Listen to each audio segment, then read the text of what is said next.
As the cars come back to the pits in practice, the lines are drawn. The lightweight rear-engine cars are faster than the front-engine offes that have been unbeaten since 1946. Parnelli Jones, last year's winner, is sticking with Old Faithful. We contracted Troutman and Barnes to build me a rear-engine car, but the car could never get it up to speed. It just didn't handle that great, and my Roadster was quicker than that car, so it's pretty obvious that you don't have much of a choice now. If the rear-engine car is not as quick as your Roadster, why would you want to do that when you can drive something that's even more reliable? At that time, 1964, I felt like I wanted to race something that was a proven factor. So I guess that's the reason we stuck with the Roadster. Big 99 talked about it. We had a rear-engine car that we tested and all that, but at the same time, we just wanted to go with the old standby, and that's what we did.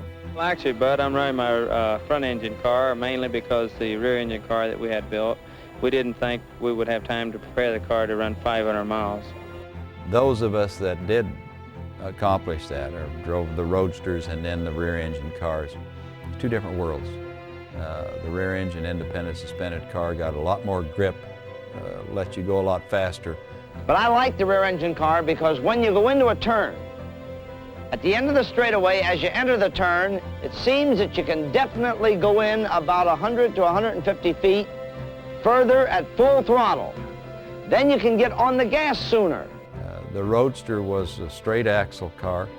It was like the sprint cars, but it was a different feeling altogether.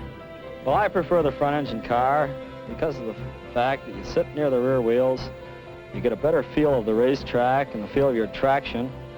It makes it a lot easier to drive. Sitting in the front with an engine in the rear, you start sliding and then you don't notice it until you feel that the rear end of your car is slid out. Here I'm sitting up here way off the ground in a Roadster, you know, and all the rest of the guys except one other, there's only two of us that made the race in a Roadster. They're all in little rear-engine cars down here below them. You're looking down at them. I'm glad I went as far as I did, you know, to drive the rear-engine cars, to see a day that you could qualify over 200 miles an hour and never lift, hold it wide open all the way around. I never dreamed of that, especially in the Roadster days and things like that, because I see these guys racing today. I don't think I could have got along with them very good, and to be truthful with you, they don't know how much fun we had racing, and they're not having near the fun that we had. I cherish that, to be able to say that I'm one of 9 drivers that drove Roadsters at the Speedway and drove the rear-engine cars.